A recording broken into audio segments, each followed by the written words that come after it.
Welcome to the Better Together podcast. I'm your host, Kyla, and today we have a very fun topic. But before we get into the topic, I am going to read my Journey to the Heart and Tree.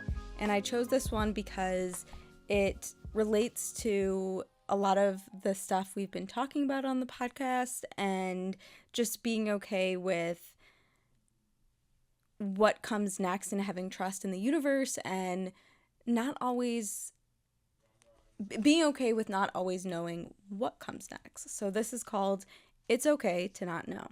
Sometimes we don't know what we want, what's next, or what we think our lives will look like down the road. That's okay. If the answer is, I don't know, then say it. Say it clearly, and be at peace with not knowing. Sometimes the reason we don't know is that what's coming is going to be very different from anything we've experienced before. Even if we knew, we couldn't relate to it because it's the new and that's different. It's a surprise. Sometimes the reason we don't know is that it would be too difficult, too confusing for us right now. It would take us out of the present moment, cause us to worry and fuss about how we could control it or what we have to do to make it happen. Knowing would make us afraid, put us on overload, take us away from now. Sometimes our souls know, but it's just not time for our conscious minds to know yet. Sometimes knowing would take us out of the very experience we need to go through to discover the answer we're looking for. And sometimes the process of learning to trust, the process of going through an experience and coming to trust that we will ultimately discover our own truth is more important than knowing. The process of moving from what we don't know to what we are to learn is a process that can be trusted. It's how we grow and change. It's okay to not know. It's okay to let ourselves move into knowing. The lesson is trusting that we'll know when it's time. So I like that one because I think that it goes right along with what I've been talking about in the last episodes. It goes along with just how I'm feeling in my own life and trying to listen to that more and follow the stuff that I talk about on a daily basis. And the stuff that I believe in. So that has nothing to do with our topic. And now I'll introduce the topic, which I have a couple guests on. One is my most reoccurring guest, my twin brother Noah. And our other guest is Morgan, which is his girlfriend. And we're very excited. So say hello, guys. Hi, guys. Hello, everyone. Thanks for having me on again. Yeah. Your most highest reoccurrence rate. You know, what can I say? No big deal. You're a popular guy. You're in high demand. MBD, you know. Morgan, how do you feel about being on the podcast? This is your first time being on the podcast. I know. I feel good. I feel like a special edition. It's nice. Yeah. I'm ready Are you nervous at all? Maybe a little bit, but not a lot. I think I'm nervous enough for both of us, despite having been on here a few times. Do you get nervous every time you're on here? Oh, yeah. Yes. It's weird. I'm very social. I'm very socially outgoing. But just knowing I'm being recorded, yes, I definitely get a little bit nervous. I feel that. I get nervous every single time I record, every single time I release an episode. Even if it doesn't seem like I sound nervous or look nervous, I usually am. So I feel you. Today we're going to be focusing on, I don't know even what to call this topic. I call it hot takes, but you guys call it something else. Yeah, so. It's because this is quite literally not what a hot take is. So a few days ago, I actually had to teach Kyla what a hot take is because she came to me. She had this glorious idea of an episode where we were going to do hot takes. And I was like, don't we need some time to think of our hot takes? And she said, oh, don't worry. We'll plan it like right before we do the podcast. So like, it's not even a big deal. We'll figure it out. And it turned out Kyla thought that a hot take was just your opinion on the spot about something. So this is really more like a quick take or what we are now calling a hot potato take. A hot potato take. Wait, how did we come to the name hot potato? Because it's not a hot take. it almost feels to me like you mixed up hot potato and hot take, because the whole point of hot potato is get rid of the potato as fast as possible. Yeah, but that is that's not true. what a hot take is. Yeah. Well, before we get into these hot takes, I did want to tell you a crazy story that happened last weekend that is just kind of like one of those things that just you can't believe happened. Like it's a one in a million chance to happen. So, you know my friend and Zach's friend, Omaya. Mm-hmm. He works the door at a club in Bushwick, Queens area. And he is doing door and he goes to this after party spot. And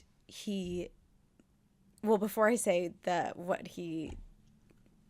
what the story is, how I come to this is he texted Zach early Sunday morning and was like, hey, I met Kyla's brother's best friend. And he was talking about Alex, one of Alex's good friends. And for those of you who don't know, Alex is our brother who passed away. So, and what's weird about this is that Omaya has never met Alex. And Omaya is connected to me, but so basically whatever. Omaya meets someone who is good friends with Alex. I mean, how did and I was like, how did they even figure that out? Like, that's what I was saying. I was like, said how to do you make that even connection? know?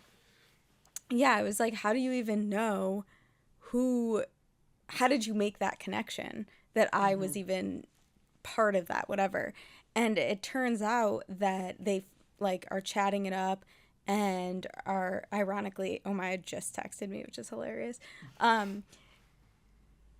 What's funny about it, or they connect, whatever, and then they follow each other on Instagram. And on Instagram, Omaya sees that he and I follow each other, and he was like, how do you know Kyla? And the guy was like, how do you know Kyla?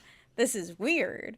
And so Omaya explains the connection, and then he just starts he breaks down, like bawling, and starts talking about Alex. And I just thought it was interesting because this is the anniversary this month, the anniversary of his death comes up, and just how ironic and crazy in how small the world is, that on some random night, whatever, that can happen. So I just thought it was interesting and I wanted to share it with you. Yeah, that's pretty wild. I want to know if I know who this is.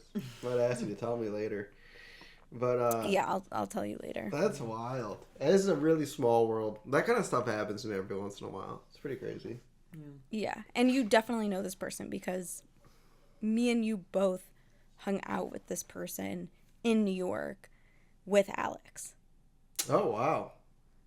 So that's all I'll say. I was gonna say, I think I stayed at this person's house once. I think you did. Yeah, I Yeah. think you know who I'm talking That's about. actually really wild. That's so random. Crazy. Anyways, let's get into these hot takes, quick takes, hot potato takes, whatever they're called. Okay. So the first one, is it better to always rinse dishes before putting them in the dishwasher, or is that overkill? This is actually a really good one to start it off with. I think Morgan and I have disagreed. Feels dramatic. We disagree on this one. I'm a strong believer, and this is probably just because it's how I was raised. That I know what he's gonna say.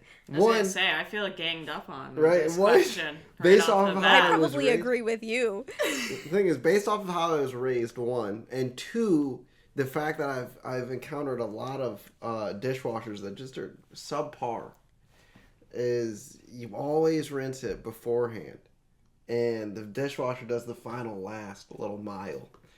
That way, if it comes out, it's always clean. You never have to think about it. That's my opinion. And Morgan, what's your opinion on this? I mean, I think rinsing is probably better. Like, it's obviously not going to make the situation worse, but I think it's not necessarily necessary, but I don't have a problem with the rinse. I have the problem with the full wash before. Yes. I could not agree more. I also believe that, you know, I think a little rinse is fine. I think you wash it off a little bit, get like the bigger chunks off whatever's on the plate, but not perfectly. And then you put it in the dishwasher and you let the dishwasher do its thing. My problem with this is our mom. I feel like I try to avoid doing the dishes when I'm visiting home because it's not going to be good enough for mom, so I'll just leave it in the sink. I also don't want to do the dishes. I'll do them if I have to. I'm not a bad person, okay? I don't just go to my mom's house and make her do all the dishes. Or do I? I don't know. Anyways, but she has to literally wash the dishes fully, 100%, how I do my dishes because I don't have a dishwasher. And then she puts it in the dishwasher. That's unnecessary to me, in my personal opinion. Dishwasher's for peace of mind. You shouldn't need the dishwasher. That's just there to make you feel better about the fact that you know for sure it's clean. See, Morgan, I remember you brought up a good point to me, which was if you rinse it, let's say you don't do a perfect job, the dishwasher is not perfect, it still leaves a little bit left on it, a little bit of residue left on whatever you put in there. If it's only a few of the dishes, you can just rinse them afterwards. Like, it's not that big of a deal. But I don't know what it is. I can't. There's something like, by the time it's out of the dishwasher, if it has not come off of the plate, it is now 10 times harder to get off because it's been like solidified on the plate. So, I don't know. Pros and cons. I was going to say, for me, it's like if I'm going to go to the effort of fully washing this with soap and water, like, I'm done with the task. Like, why am I going to waste the energy of the dishwasher at this point? Couldn't agree more. Literally couldn't agree more. No, I agree to disagree. Okay. So, the next one. Should you make your bed every morning, even if no one else will see it? You want to start this one off? Sure. Yes, you should. You should, because I personally, this isn't something I've always done. It's something that Dad used to make us do when we were kids, and it's not something I cared that much about. Obviously, we were kids, it's different.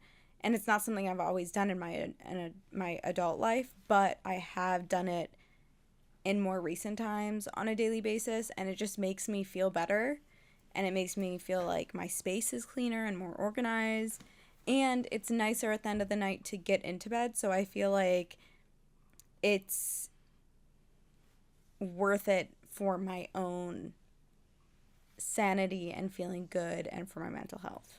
That's fair. I'm under the impression, do it if it's good for your mental health, but I'm not going to, shove my opinion down your throat saying you need to make your bed every morning because it's the thing to do. I agree. I think it's nice to get, an easy task out of the way first thing in the morning to feel a little accomplished. Plus, there's few things better than crawling into a bed that's made and just having the sheets be, feel perfectly smooth on you once you crawl in. But at the same time, if you're someone who doesn't care, like it has no effect on you at the end of the day, I don't care if you make your bed or not. I'm not going to lose any sleep over it. Pun sort of intended. But I definitely understand where you're coming from. There's something that feels good about accomplishing something. And then being able to slip in at night and just have it feel good. Like I'm someone who it takes a long time to get comfortable. So everything I can do to help minimize that, that's a plus. Yeah. Yeah, I also feel, sorry, I have one more point. I also feel like if I'm going over to someone else's place. Oh, always then. And their bed isn't made. I'm not going to judge you. That's you. Do you. But I would personally, I think the better choice is to make your bed. I think it looks nicer. It gives off that you care more about your space. Is it the end all be all? absolutely not. I'm I not think, gonna. I'm not gonna be like. I'm not gonna be your friend because you more invited me times- over to make your bed. But More times than not, when I've come to visit, I want to say that bed's not made. So I'm just going to throw that out there.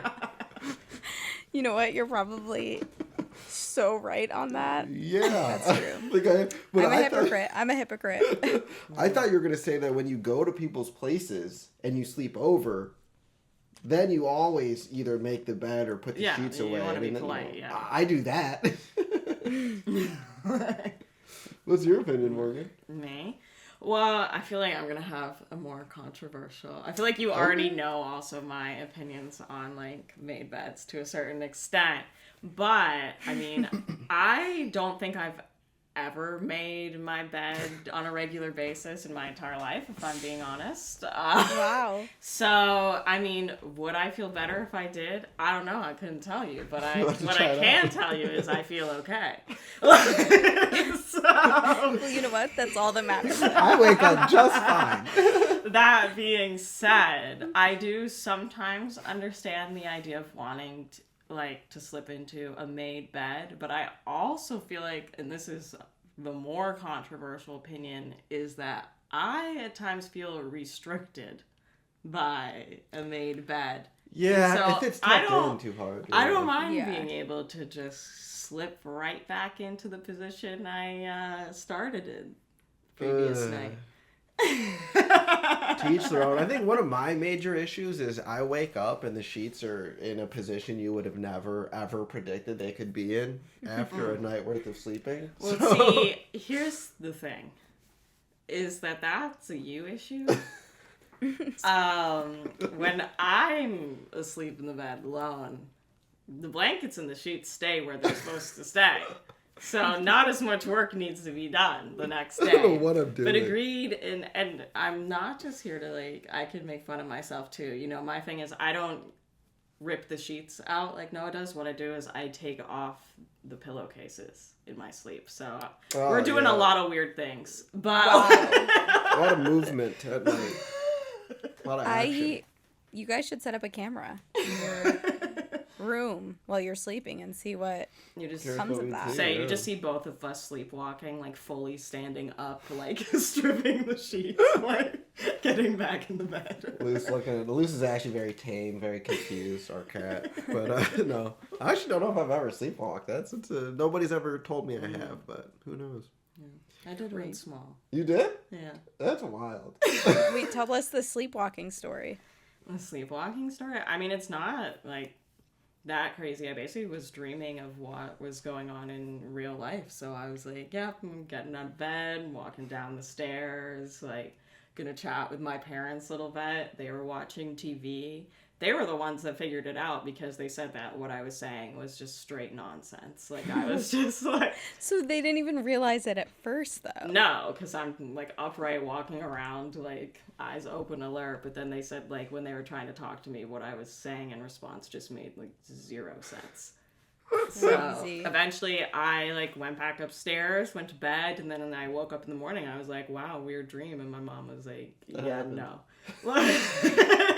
That actually happened. That's funny.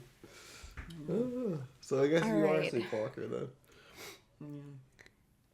Does it matter if you put the toilet paper roll on the wrong way? 100% it does matter. Oh, I 100% disagree. It does the wrong matter. way as in the sheets coming under if it comes instead out of the over. back instead of over from the front, it's a pet peeve, honestly, of mine. It's literally a pet peeve of mine.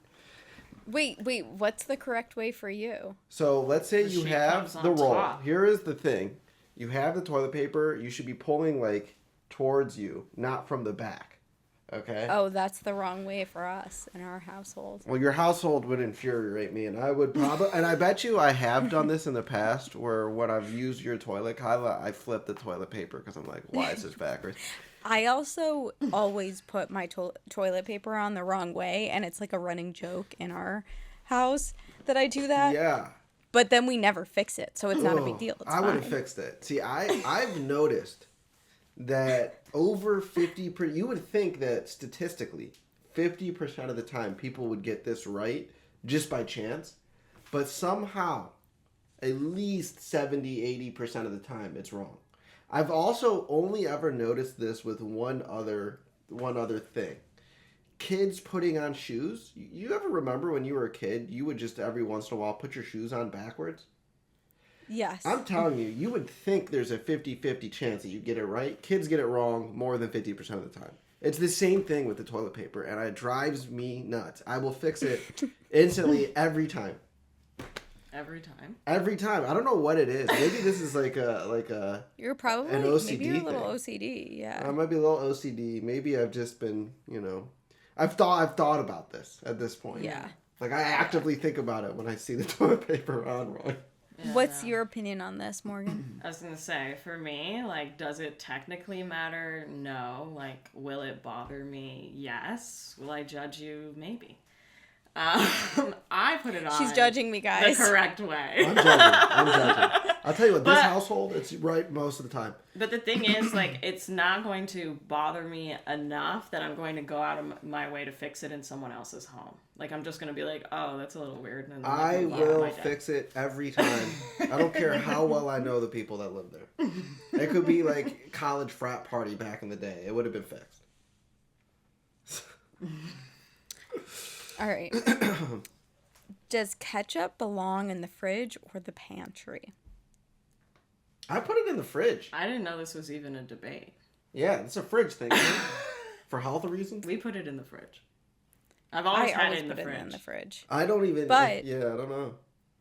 But did you notice that when you buy ketchup, it's never in a fridge section? If you buy mayo, is it in a fridge?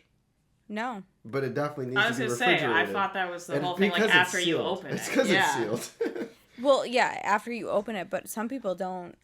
For ketchup, it doesn't necessarily need to be in the fridge. If you go personally, to a I'm a restaurant, fridge person when it comes to yeah, that. if you go to a restaurant, they keep the ketchup out all day. Yeah. I don't know. I need to look at the bottle more intently. Yeah, I mean, yeah, who knows what ketchup is really. You probably don't need to refrigerate it, but... We'll have to do our research about this. Exactly. Food for thought, though. Exactly, yes. Would you enjoy times. ketchup that's cold or warm more? Cold. Well, I there don't you want go. warm ketchup. Then in that case, Yeah. who cares if it can go out of the fridge? It now should be in the fridge. Mm-hmm. I was thinking about that, too. Yeah. Although now you got me thinking warm ketchup. That might be the new thing. I mean, sometimes it can be fine. Some warm ketchup. Like, I don't Never need it to thought be of that. cold on a burger, but... True. But, like, Some medium if I got a temp. warm fry into Some some cold lukewarm. ketchup... Some lukewarm ketchup on a burger could Agreed. be good. All right. Is it ever okay to lie to avoid hurting someone's feelings? Absolutely. There's a term for this. It's called a white lie. All right, so what is something that you would lie to me about? Like a white lie. I gotta think of a good one now. I was gonna say something. Do I look fat today? I mean, you're quite clearly very skinny. So But if I was fat, would you tell me? if you're my twin sister, I would let you know that you should lose a little bit of weight. How would you tell me? I would say you need to lose a little bit of weight. I care about your health. Say, Have you ever said anything to anybody about that who you felt like actually needed to lose weight that you cared about? I don't think anyone I've cared about has been that in need of losing weight. Okay. Or asked me directly. Yeah. You asked me directly. You're leaving yourself open there. Good point. Morgan, what are your feelings on this? Well, are we talking about direct lie or, like, lie by omission? Like, just not telling? Lie by omission is not a lie. Yeah. That's just leaving out information. You just left out information. It's not a lie. Yeah. It's fair. It's not a lie, but I feel like it would be This is fine in the something same scenario. actually... This is, like, where you're actually lying about something. Mm-hmm. Yeah. I mean, I feel like it's very situation dependent, but It sometimes... It depends. What's the outcome of lying? Will me lying result in a better outcome or a worse outcome? Mm-hmm. I think that's important to think about. Sometimes I feel like things just aren't worth your time to engage in. Yeah, exactly. You know? Stranger comes up to you and expects you to have this conversation with them. No, you can lie, get out of it. Yeah. Yeah. Exactly. Now, yeah. Maybe Stranger you don't- comes up to me And is like, are you single? And let's say I am single, hypothetically, I'm going to say no. And if I'm not interested, I'm going to be like, I mean, that's for your no, own safety. I'm not single. Yeah, that's a white lie. That's for yours. I mean, yeah, but that's anybody. A white lie is to not hurt someone's feeling. That's almost like a lie to save yourself. Yeah. To protect yourself. Yeah, like a protection. I was more so thinking of like if like a friend like introduced you to their friend and you're like, oh, I don't really like vibe with this person that much, and they're like, oh, how'd you like them? And I'm like, they're great. Like like that kind of white lie. Like, or am I gonna be like, oh, I didn't like your friend? Like I don't want to hang out with them. See, I think it's just not even worth it. See, I think I might be the person that's like, I don't know, they weren't my favorite. I might say that. It depends. The thing is, it depends how comfortable I am with the person. Mm-hmm. It depends on the situation, and it depends on what, like, the implication is of the question. Like, does this, like, will me lying have a negative effect in the future? Do they need to hear this truth? Yeah. I will tell the truth if they need to hear it. I think bottom line, my thing is, it's okay in certain situations to give a white lie. It's almost like the nice, respectful thing to do in certain situations. Is it always good? Maybe not. Maybe there are situations where you should just be completely honest about it, but I think there are certain situations where it's okay and probably better. Yeah, I think we could graph this out. A graph that shows how well do you know this person and how comfortable you are with them. And then on the other axis, how frequently it is okay to lie to them about like these nonchalant things. Like if it's someone that you don't care about at all, not that you don't care about, someone that you don't know very well, or it's just an acquaintance, it's totally, who cares if you give them a little white lie? It's not that impactful. Mm-hmm. But if it's someone that you are very close to, then you've almost earned the ability to be able to be open and honest with them, one. But two, if they found out that you lied, that's going to have all these other implications down the line. It just is going to get uglier. So yeah. Depending on the situation, though, too. Very situation dependent. Mm-hmm. But I think we can all agree there are situations that exist where lying to not hurt someone's feelings is an okay thing to do. Yeah. Yes. Just don't make it habitual. Yeah, don't make it habitual. And obviously not in situations when anyone's in, like, harm's way. Yeah, 100%. Of course. But if it's, like, an irrelevant opinion. That was such a social worker in education response. For those of you who don't know, which why would you know, because Morgan hasn't been on here before, Morgan is a social worker at a high school. And I just feel like that was... If I was a student and I asked you your hot take on this, hot potato take. There we go. Exactly. On this, that is what I would expect you to answer. Yeah. Can I say predictable? But also in the right field, hopefully. Right. A good predictable. Yeah. I think you're in the right field. I think that was quite incredible, honestly. All right. Should we always leave a tip even if the service was bad? I feel like we do not agree on this one. Yeah, wait, I'm gonna let Kyla go first. I'm curious what Kyla has to say about this. I feel like this is controversial. It's not the first time I can't pronounce something on my podcast, so controversial. I think you should tip no matter what. I think that if the service is really bad, then you leave not as good of a tip. But I think you should always tip because someone who was in the service industry, what I was making hourly was under the minimum, because it was said that whatever your tip was supposed to match to make it like the minimum, hourly wage. That sounds illegal. Not true. No. Maybe it was illegal. No, that's every, like... That should not be allowed. That's like every rest server. How can you assume what someone's going to get? Is that how it is? But that's what I'm saying is, like, I made $2.50 an hour at the place I was working at when I was a server. And there were people who would not tip at all. I also think it's the same at, like, a coffee shop. Like, that was a restaurant I worked at, like, as a waitress. I've had friends who have worked at coffee shops and stuff like that who rely heavily on tips and people won't tip. I will tip because I know friends who have worked in those industries and have been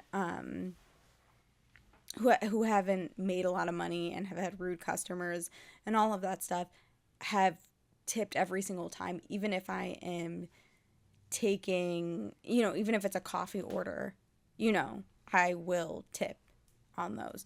Do I tip on every single takeout order? Not necessarily, because the server isn't really serving me at that point. I'm just kind of, the cook did it, and then I'm taking it out. Mm-hmm. But sometimes even in that situation, I'll tip. I feel like it's really important to tip, no matter what. If the service is really, really bad, I'll just tip below 20%. And that's the least I'll do. If the service is really bad, I will make it extremely difficult to get your tip, like putting it in a glass of water. That'd be messed up. I have the same opinion as you. Just because that's how our society works right now. Mm-hmm. I don't feel like you have the same opinion as her. Really? Yeah, really. What do you mean? What's my opinion? Because we had a situation. What happened? Where the service was bad and you didn't tip and I was upset about it. Really? Yeah. I didn't tip at all? You didn't tip at all. That's rare. That must have been really bad service. That's bad. If that's the case, that's one of maybe 1 or 2 times that's ever happened. Yeah. I mean, you did feel bad afterwards, but especially because I was upset. Typically, I would always tip. This must have been in a particular situation of being extremely bad. Do you remember though the what she's talking about, like the service? I vaguely remember, but I can't remember what went down exactly. So it couldn't have been that bad. I also don't think it was a server. I think it was like a delivery situation or something like that. What do you mean? Because my opinion's different for delivery. The whole concept is you're tipping for the service. You aren't getting any service for delivery. Instead, you're paying for them to deliver it. It's like a completely different thing. Yeah. I tip for the service. I think you should tip a delivery person too, though, because they're going out of their way to go to your house. And usually they're driving their own vehicles, and they're probably not getting gas money for a lot of that. Well, I'll tell you what. I rarely do delivery. Because I've been wronged so many times. That is fair. And that at least 30% of the time I get takeout, one of the most important things I ordered is missing. And so I stopped feeling bad. And in fact, I just will personally lean towards picking it up myself because I feel much more confident that I'll get my food. It'll be warm. I won't have any issues. No. All right, well, let me ask you this. If something is forgotten in the order, is that the delivery service person's fault, or is that the restaurant's fault? It's both people's fault. There should be due diligence on both sides to make sure that the order is fulfilled correctly. I don't disagree. Literally, these are 2 people involved in the logistics of getting food from one place to another. Yes, they should do their job. They should make sure to verify things. When I do my job and I write, I do software engineering right now, when I write code and I push it to production, do you think I verify that it works? Yes. Of course. And obviously there's still issues sometimes. I often will push code up that will result in bugs for people, but I do my due diligence. And I think it's kind of on both. Yeah. Yeah. But servers, yes. That. You've always tipped your servers. I actually tend to tip probably probably the average for most people because typically I feel the same way as you, Kyle. I must have been real upset this day. Apologies, I know the one time. Okay. Are double texting and over communicating really needy or just practical? I think, again, this one is sort of like very situational.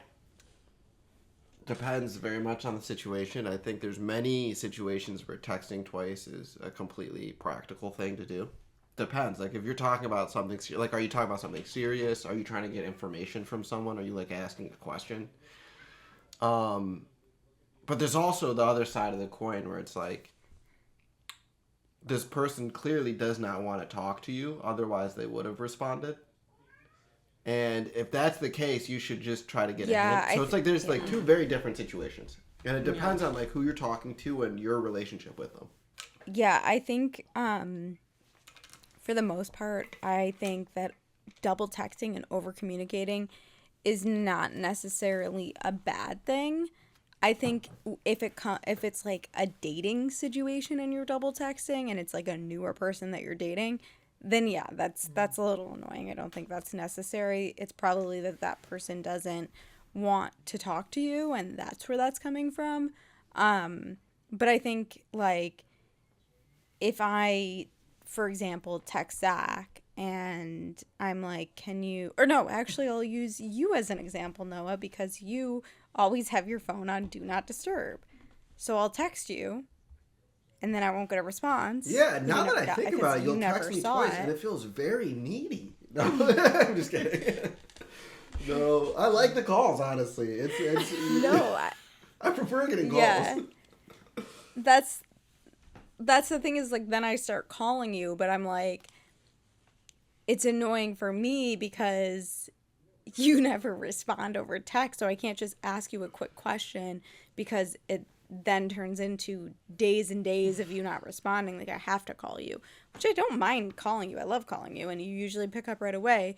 It's just that in those moments, like, if I double text you, and I think on Do Not Disturb, if I text you multiple times, you'll start to get the message. I'll tell you what, I've never thought you were needy for texting me multiple times. No, well, I was going to say that I think it really just comes down to how much you like the person that's double texting you. Yeah. Because if you don't like the person, then it's going to feel like harassment. Yeah. If you really like the person and it's just maybe you work a kind of job where you don't have the breaks or don't have access to your phone, so maybe you're off your phone for like 8 hours and they're not. And they're just like, sometimes I text people stream of consciousness. I've gotten 20 plus texts in a row. No response back from me from Morgan. And I don't feel like I don't feel like she's being needy. Do I feel a little bit anxious because now I have to read a lot because I'm very far behind? Maybe a little bit, but yeah, no. And usually it is just like stream of consciousness. And really, yeah. Yeah, and that's different too, because like Morgan, you're so right in that it's like how much you like that person. Like if someone, let's say someone from work is texting me about a work thing and they're like double texting me and texting me over and over about something that I'm not responding to because it's after work hours, unless it's like absolutely necessary, that's annoying. Like you don't need to do that. It's like off on a how necessary is it basis and how much I like you. The thing is, if it's like a work situation, does it feel needy though? It just feels annoying. I feel like the needy feeling is very much tied with like relationship-esque conversations. It is certainly annoying in most situations when somebody texts you a bunch of times without you responding. I think we can all agree there's some limit for every single person that you know, where once they've texted you that amount of times, you're like, holy crap. Yeah. But that number can vary wildly from person. I was going to say, it also depends on how much. Exactly. And how frequent. Yeah, exactly. Are audiobooks as valid as reading physical books? I'm going to jump in here. Absolutely not. Definitely not. And I say that as someone who loves audiobooks. I think audiobooks are great. They have their place. But I think we can all agree that different modes of taking in information have different rates of success for you comprehending what you just took in.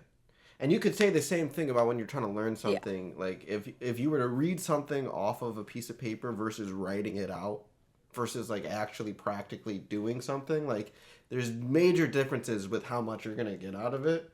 And I definitely, at least me personally, when it comes to audiobooks, it's very easy to get distracted or like tune it out. Like I've had times where I'm listening to a podcast or music or an audiobook, and next thing I know, 30 minutes have passed and I actually don't even remember what I was listening to for the last 30 minutes. It's like very easy to tune it out. Whereas like a book, you have to literally physically read it. And so the energy involved with reading it physically, I think helps like make sure your brain is actually comprehending what you're taking in. And even then, like I've been in a situation where I was reading something and next thing I knew I was like halfway down the page and definitely did not comprehend what I read. So it goes both ways, but it's way easier to do that with an audiobook from my experience.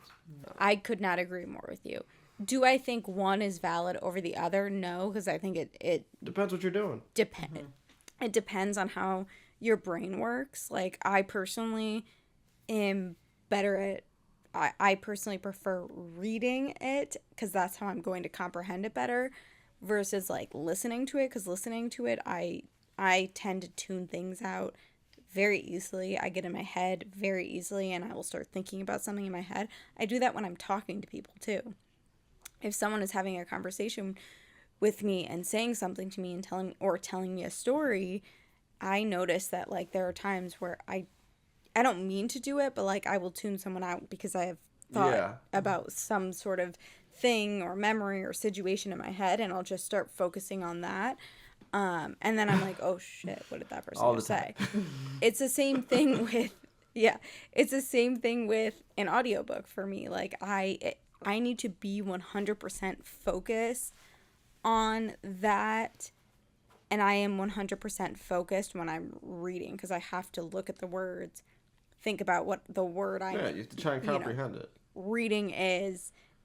Yeah, I have to comprehend it. So I definitely agree with that. But I do also think that there are other people who may feel like reading they can't concentrate, or and listening is the thing that helps them concentrate better, and they're able to take that information in better. Yeah, I feel like, I mean, I don't listen to audiobooks, so hard for me to have an opinion on this one. Part of that is because I think personally I wouldn't pay attention to what's going on, but I think it depends on how you're using audiobooks. Like, are you just putting it on as something in the background while you're driving or while you're cleaning or whatever, or are you like sitting on the couch and the only thing you are doing is listening to this audiobook? Yeah. Like, are you listening to short stories? Are you listening to a novel? Are you trying to learn something? Is this a textbook? There's so many different things that you could read. And depending on that, it has a huge impact as well. And I say all of this as someone who has listened to audiobooks and have comprehended them completely when I was in the mood to do it. Like, if I'm in, like, I don't think the concept of reading here is what's important. What's really important is you're taking in some story or you're taking in some information. And the modality in which you're taking in the information is unimportant. What's important is that you comprehend it. So really the important piece is the comprehension of information that you're taking. And in my experience, it's easier to do that from reading. Like you said, Kyla, it depends on the person. Yeah. If it's a situation where I'm doing like a super mundane like task that's repetitive, that I don't have to have a lot of thought behind it, then that's the best time for me to listen to an audiobook or listen to lyrics of a song and really comprehend what's being said. If I'm doing something where I have to think about something else, then I'm not going to be able to focus on that. And that's the same with like reading. If there's something going on in the background that's whatever it is in the background, that I'm not going to be able to focus on the reading the words on the page. And that's actually something I've had to get used to, just like living in New York and being like, I am in journalism. I am in an office where people are all constantly talking and calling and Zooms and whatever, but I also have to read stuff at the same time. Like, I've had to train my brain to be okay in environments where it's louder and people are having conversations outside of myself, where I still have to read things. So it depends. And I also think you can train your brain on different situations. And I'm sure that if I was listening to something, I could train myself to be better at listening to it while other stuff is going on in the background. But obviously I don't have to do that as much. So yeah. It's a practice thing. Is it more admirable to be extremely loyal or ruthlessly honest in a friendship? This is hard. I guess I need to understand what, like, being loyal is. Just, like, being on your friend's side, even if I was going to say, by extremely loyal, are we implying that you wouldn't be honest? Well, it could be loyal, like, I stand up with my friends no matter what, even if they're standing in the wrong corner of the ring. I think being loyal is just always being there for your friend, no matter what the situation is. No judgment. But also, couldn't you think being loyal to your friend is being absolutely real with them 100% of the time? So in that case, sure. It's a little controversy as to, like, how to be loyal. Both of these cases are loyal. So I am leaning more towards just being extremely loyal in general, just reading it as it is, because I feel like while obviously honesty has its place in a friendship, if someone's being nonstop ruthlessly honest, I mean, at what point are they, like, just being a bitch? Yeah, exactly. That's a really good point. I will say this kind of goes pretty well with one of the questions you asked earlier. Trying to remember what the question was. About the white lies. Yeah, about the white lies, where the concept was, like, sort of what I was suggesting is the better you know someone, the more comfortable you are with them, the more appropriate it is to tell them the truth, and the less appropriate it is to lie to them. But there is a fine line where it's like, now you're just trying to be a dick for no reason. Well, that's what I mean. Specifically, ruthless. Ruthlessly. But the thing is, what if it's like, sometimes you have to be ruthlessly honest to stop someone from making a big mistake. But I feel like that would fall into the being extremely loyal category. I mean, yeah, but it's also ruthlessly honest. Yeah, but you're picking either or. You're not picking both. Well, I think I would go with the ruthlessly honest. Like, for example, I think of this situation. I remember in college, I had a friend who was dating this person who, frankly, was absolutely crazy. Mm-hmm. And he was very tempted to get back with this person. And I had to be very brutally honest with how stupid he was being and open up his eyes to the situation. And I would have done that 10 times out of 10. Yeah, I mean, I think that was you being but loyal, I was also being ruthlessly honest. So, like, where is the... It's tough. Yeah, I think there's a fine line. I think it's a fine line, like you said, Noah. Like, I agree. I do think it's important to be honest with your friends, but I also think that if there's a white lie that you have to tell because it's the nicer thing to do and it's not necessary to be the most honest about a certain situation, then I think that's being more loyal as a friend. I think it depends on the situation. At the end of the day, there are certain situations where you have to be ruthlessly honest, and there are certain situations where you don't need to be, and it depends on what the situation is, and sometimes it's just important to be supportive, and that's more loyal, and sometimes it's important to be ruthlessly honest, and that's also more loyal. So I think it's one and the same, and it's dependent on the situation, and it's a fine line. I was more so like taking them both to the extreme by themselves. Like, if you're being ruthlessly honest, but it's not related to you being loyal whatsoever, like you're just being honest but not loyal, that does not seem as good to me as being loyal. I was going to say, the way that I interpret this, and this is me taking them both to the extremes as well, is being loyal is like, I'm on your side no matter what you do. Mm-hmm. I will be with you through thick and thin. I don't care what it is you do.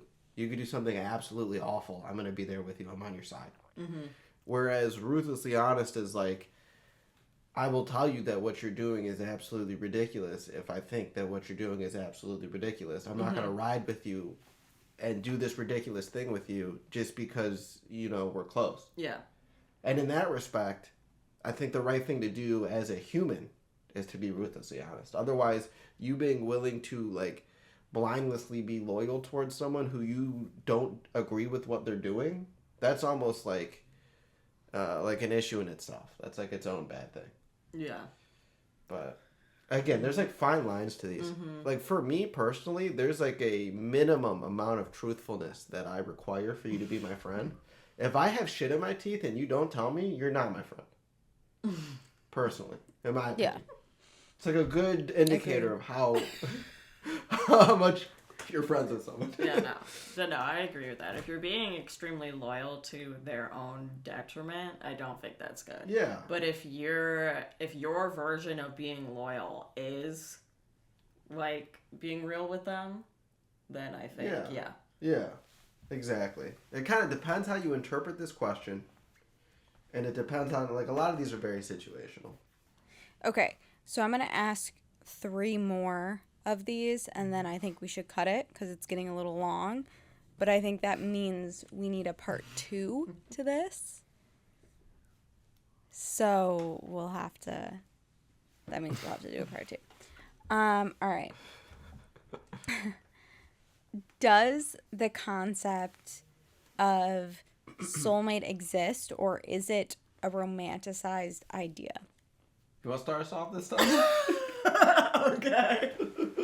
I mean, I guess I personally don't think that there's just one soulmate, I guess, if that makes sense. I feel like there could probably be like a good amount of people that are good for you, but definitely not everyone. But the idea that there's only one person in the entire world honestly feels like a lot of pressure, because if you don't find that person, it's like, well, guess they were just living their life someplace else on the planet, and I never found my soulmate. So yeah, I agree. I think that you have multiple soulmates in your life. I believe that you have people in your life through certain seasons, and there are times where you need certain people in your lives, and then there are times where you don't need certain people, or you outgrow certain people, and it doesn't necessarily mean that they weren't your soulmate at the time. Or then that's not just like, and I'm not just talking about romantic love. It can be romantic love, it can be friendship, whatever. I think that you go through different phases in your life, and you have different people in your life through those different phases, and that's completely normal, and it's okay. And I think that the idea of you have one soulmate and you meet them and you spend the rest of your life with them is not really realistic, in my opinion. There's so many different people that you meet. How do you know that one person is the one forever? You grow and you learn and you change, and that leads you to different outcomes, and it doesn't and that may mean, growing apart from someone, and that doesn't mean that you're no longer, I don't know what I'm trying to say, but basically what I'm trying to say is that you don't have a single soulmate. I think you have multiple soulmates, and you grow and you change, and life becomes different, and you meet someone new, and that could be a soulmate. You know what I mean? Yeah, I was gonna say, I think the concept of soulmate in general is pretty absurd. Like, is anything absolutely perfect? Like, there's no such thing as something that's perfect. Like, what we're asking here is for, like, the best. Like, you're looking for the best match. But if you ask anyone, like, yeah, no one's the best. There's no such thing as being the best, because there's just so many people out there. But, like, so, like, this concept of having one best is pretty ridiculous to me. The way that I look at it, is every relationship has some limit on how good it can be and how bad it can be, and it's all dependent on how much energy you're willing to put into the situation. How much energy you're willing to put towards, compromising and listening, and how willing you are to be able to, like, it's basically like how willing are you to listen to someone? Like, you're going to have issues no matter who you're dealing with. Yeah. You're going to have things that work well with no matter who you're dealing with. It's a matter of how, if you're willing to put in the energy and they're willing to put in the energy and, like, to make something work. And, like, if you can reach that level where you're both willing to put in an unfair amount and you're both willing to listen to each other, like, this concept of soulmate's ridiculous, but you found someone who is a really great match for you. Yeah.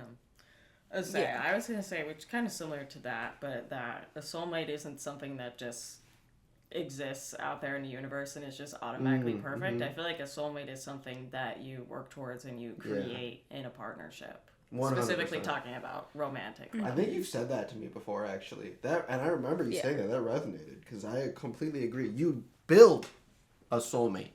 Like, you build up to, you, like, turn each other into soulmates. Yeah. Okay. Is it better to spend your money on experiences like travel or physical things like a home? I'll start. I believe it's better to spend your money on experiences. I think that's fair. Because I think that experiences are what shapes you. Now, I will say, like, buying a home, I think, can be an experience in itself. So I don't want to, like, say, I don't want to say that, like, traveling is better than buying a home. I think it depends on, like, what your life situation is, what your goals are in life, what you want, where you are in your life, financially, and just in your mindset, and again, what you want in your life. But I think that experiences and travel and really being able to experience different things culturally, wherever in the world, is more important than buying, the newest iPhone that came out, if we're going to compare it to that. I think it's hard to compare an experience versus, like, buying a home. I think it just depends on what you want in life, because there are certain people who want to buy a house. They want to have that stability in life. They want to be rooted somewhere. And there are other people who are, want to live out of a van or want to camp and want to travel around the world and experience different things, and that's different. So I don't think you can compare buying a house with, like, travel. I think it just depends on what your lifestyle is and what you want. But I will always lean towards buying an experience, like traveling to certain different locations and experiencing a different, day-to-day life than I experience, versus buying the new iPhone or buying a bunch of clothes that I want, or buying things that are immediate. Yeah, I honestly think that using a home as an example of a physical purchase is kind of not the best choice. I think that both are very important. I personally feel like I get the most out of purchases for experiences, so I try to maximize for that. But I think it's equally as important to consider building equity. Like, buying a home is just as much an investment as it is, like, a large purchase. Whereas, like, buying an iPhone, you're not doing that because it's going to be worth more in the future. You don't buy a car because it's going to be worth more in the future. You buy it because you need it for some reason. So I think when you're, like, purchasing physical things as, like, equity, like, you have equity in this thing, that's, like, almost not comparable to purchases for experiences. So I'm gonna more so put this towards, like, would I rather travel versus buy a new laptop? And for me personally, in the place where I am in life right now, I would prefer to spend that on an experience, because I think I get more out of that. Like Kyla, like what you said, I think it was said well, is like, you're basically expanding your horizons. You're seeing something that you wouldn't see typically. Like, everyone lives in some sort of bubble, and it's very important in that it's like helpful for you to grow and to understand, to leave that bubble sometimes. But depending on your situation, you're not that fortunate. Like, if I did not have a laptop, I had no way to connect to the internet, and, you know, I don't have, like, I want to be able to make money with a computer, then, like, it very much makes way more sense to purchase something physical like a computer than go on a trip. Like, I honestly can't even imagine living my life without a laptop at this point. Frankly, it's like the most essential tool I use at work. So it's like I make my living off of having this tool. So, you know, not having a laptop is like a wild concept to me. So it's like if you're purchasing something physical to better yourself and that, like, you can make money off of it, you can make equity off of it, like, go for it. 100%. But I think once you get to a point where, like, money is not your biggest concern, that's where you get into the zone of, like, purchases for experiences. You will get more out of it as a person. Yeah. Yeah, I was going to say, I feel like it really just depends on, as long as your basic needs are being met, it's just kind of what you prioritize at that point, like what is more important to you. But obviously, if your basic needs aren't being met, like you need the laptop for your job or food or housing, like go for the physical item. don't go for the concert. But assuming that all of those things are being met, like I definitely personally prefer to spend my money on experiences, and I'm like more likely to spend my money on experiences. Like if I see something that's a physical item for a certain price, I might be a little bit more like, ooh, do I want to spend that much money? But if it's like going to a concert or traveling or something like that, and it's the same price, I'm more likely to think that it's worth it. Yeah. Okay, this is going to be our last question for part 1 of this episode, and it is it more fulfilling to aim for contentment or to always chase happiness? I personally think that it's more I think it's more important to aim for contentment than always being happy, because you're never going to always be happy, and it's normal to not always be happy, but finding a place where you can be content and feel good with where you're at, and you're not always looking for the next thing and feeling like you're not in a place where you want to be is more important. That makes sense. That's how I feel about that. I feel like if you're chasing something, you're just going to end up disappointed ultimately because of that. But at the same time, like, if the contentment isn't good, like maybe it's just mundane, like then maybe you should strive for something better than just being like, well, things are okay and it'll just forever be just okay. The way that I look at it, this is like a scale. I agree with that. Unhappy, content, happy. How could you possibly chase happiness if you haven't even hit contentment? You need to get to a point in which you're content before you can even consider getting to a point in which you're happy.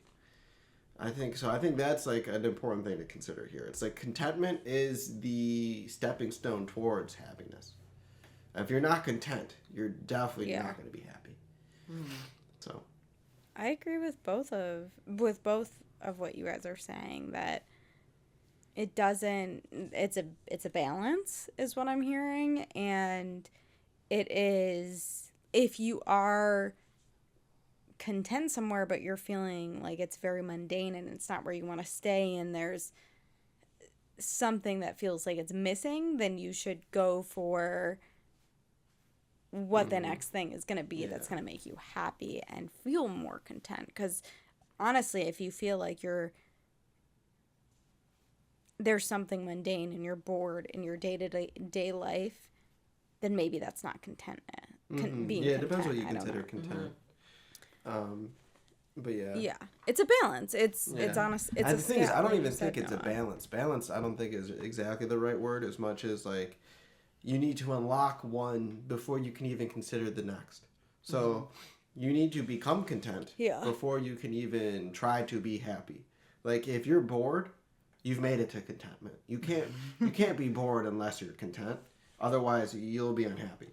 And so once you've made it to this point in which you're like, oh, wow, I'm really bored, congrats. You have unlocked level contentment. Check that one off. Now you can chase happiness. Yeah. And maybe chase isn't the right word. Now you can strive for happiness. Yeah. Right. All right. Well, that is all of our questions for this episode.